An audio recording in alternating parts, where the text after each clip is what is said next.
And we are back on the Morning Brew with friends with my friend Todd Bizio this morning. And this is great to have you on, Todd. You're a guy I've actually been wanting to have on the show for a while because you've been kind of deep in the thick of things as it's been happening downtown. You know, we look at all of this stuff right here, the Epicenter and Innovate ABQ and everything. And you're the guy who is now basically the project manager for the Epicenter downtown, right?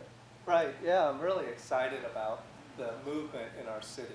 Yeah. You know, there's just a real growth in terms of the entrepreneurs and the mentors getting involved and everybody. There's a real energy involved. Yeah, so I really wanted to make a significant impact because I believe in New Mexico just like you do. Yeah. I think we can do better and I want to play a part. Well, what I love of this is you came to the kind of the realizations in all of this from the business community. You've been, you were the president of Clean Energy, you're still a vice president of Clean Energy, you're still working there, and that's a technology development corporation that's doing like super crazy interesting stuff with batteries and like high-tech commercialization things. Right.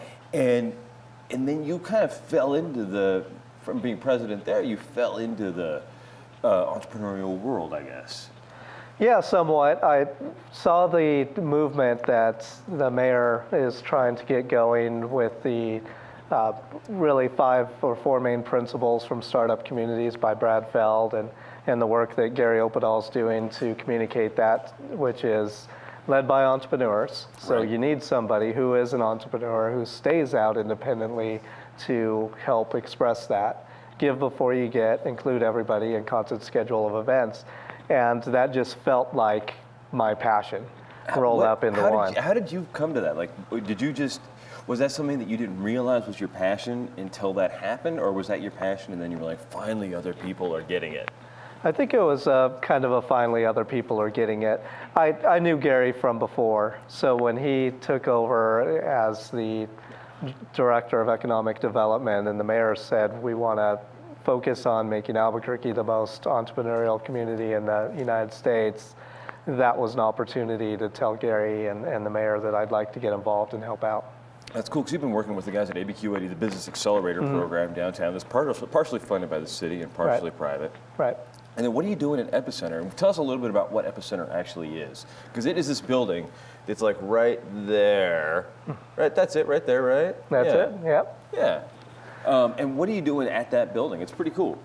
That is it. So, you know, as you can see sort of from that map, it is on the 7.2 acre lot at Innovate ABQ, which is fantastic. The mayor, President Frank, and Terry Loddick taking a real leap forward and putting money into that land and saying we're going to make this a live, work, play environment that transforms our economy. The Epicenter is the old Noonday building, which was sitting on that plot of land, and the whole development effort's going to take some time. We're going through the RFP process. I'm not really a part of that, but the Innovate board is. I think at the end of the month is when those are coming out, right? Right. So there's already some responses in, and from what I've heard, some real positive momentum going there. Cool. That's very cool. It's still a 20-year project. I mean, this is not something that people should expect to see built next year. It's not an overnight success. Right.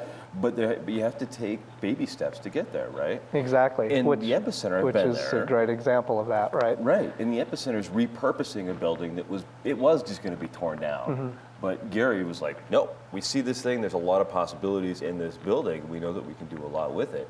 And there's a gym there that's able to, now it's become this co-working space, there's office space there. And do you have your office there yet? Do you have an office there? I am there quite a bit.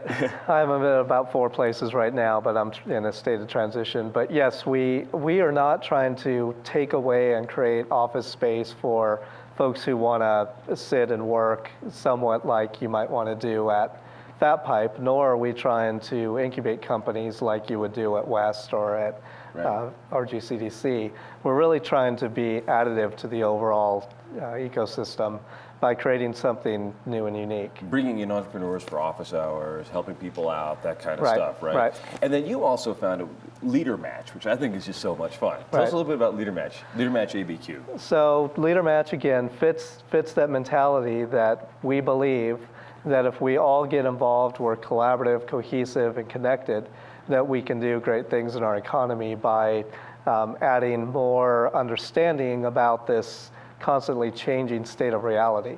And are you looking for entrepreneurs and business guys like Greg in this? Are you looking for people who are just working on startups now? Who are you looking for? Really all of the above. So we're looking for a lot of mentors who are out there and looking for ways to connect. People who've been in business for a while, for example, absolutely, might be good. Absolutely.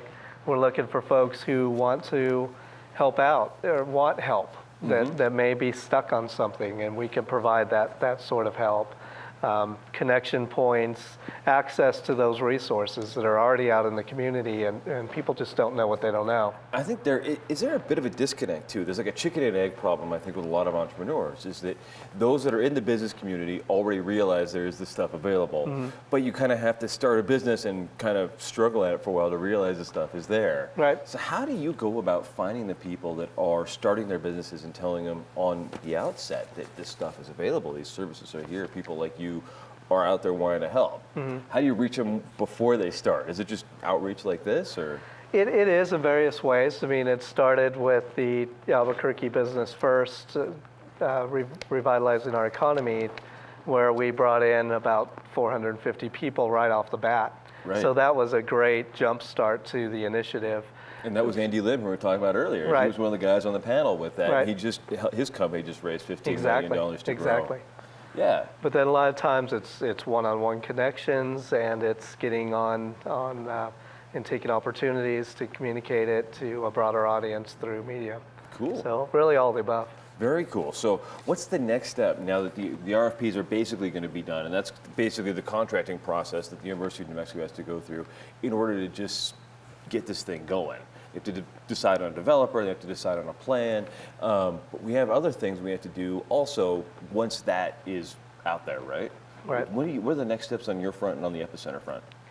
Well, from the Epicenter front, I think it's to provide as many good events as we possibly can to show that there's already movement on the site, that it's a place where Innovate ABQ is really going to take off. Right. And we have events lined up that are purely startup community. We have partners from the existing business community that want to host events. We have children's STEM programs. We have the national labs wanting to come and be a part of it. So all those things are starting to show those developers and those investors that this is something you want to get involved in because it's really going to make an impact. That's very cool. We'll be back in a couple of seconds here on the Morning Brew, but briefly, real quick, abqic.com? Yes, so that's the new website that the city funded, but it's an independent site. It's a .com very intentionally because we are able to reach out to the entire community about all things innovation and startup and share that information. Sounds like a plan to me. We'll be back in a couple of seconds with our friends from Anderson Air Corps. They're going to tell us about how to stay cool in this just ridiculous heat. It was like 102 yesterday. I can't wait to hear some of these stay cool tips on the Morning Brew with Friends.